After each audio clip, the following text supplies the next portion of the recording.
December 1 నుంచి అమరావతి నిర్మాణ పనులు మొదలు పెడతామని ఏపీ పురపాలక శాఖ మంత్రి నారాయణ తెలిపారు.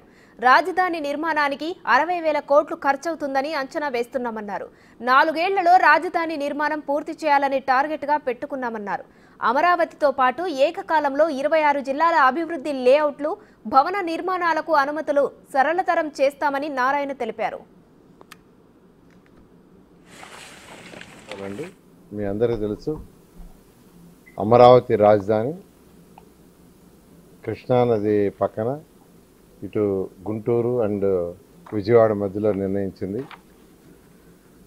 అయితే ఇక్కడ 217 చదరపు కిలోమీటర్లో ఈ అమరావతి రాజధాని కట్టడానికి ఆ రోజు నిర్ణయించడం ముఖ్యమంత్రి గారు. దానికి సంబంధించి 41,000 కోట్ల రూపాయలకి టెండర్స్ ఇవ్వటం, వర్క్స్ టేకప్ చేయటం, కొంతవరకు వర్క్లు అయినాయి. అదేవిధంగా అధికారుల కోసం బిల్డింగ్స్ దాదాపు 3,600 బిల్డింగ్స్, కొన్ని అయితే 90% అయిపోయినాయి, కొన్ని 80% అయినాయి, కొన్ని 70% అయినాయి. అయితే గత ప్రభుత్వం 3 ముక్కలు ఆటాడుతూ దాన్ని యాక్చువల్గా నిర్మాణం చేసింది.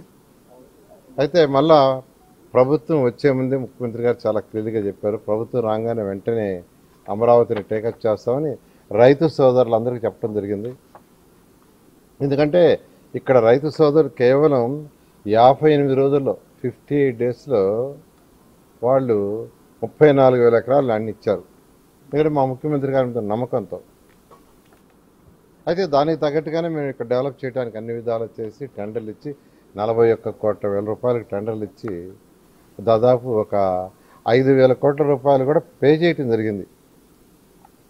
అయితే ఈ నేపథ్యంలో అమరావతి క్యాపిటల్ సిటీ అనేది ప్రపంచంలో టాప్ 5 సిటీస్లో ఒకటి చేయాలని ఆ రోజు ముఖ్యమంత్రి గారికి మాకు నిర్దేశించారు.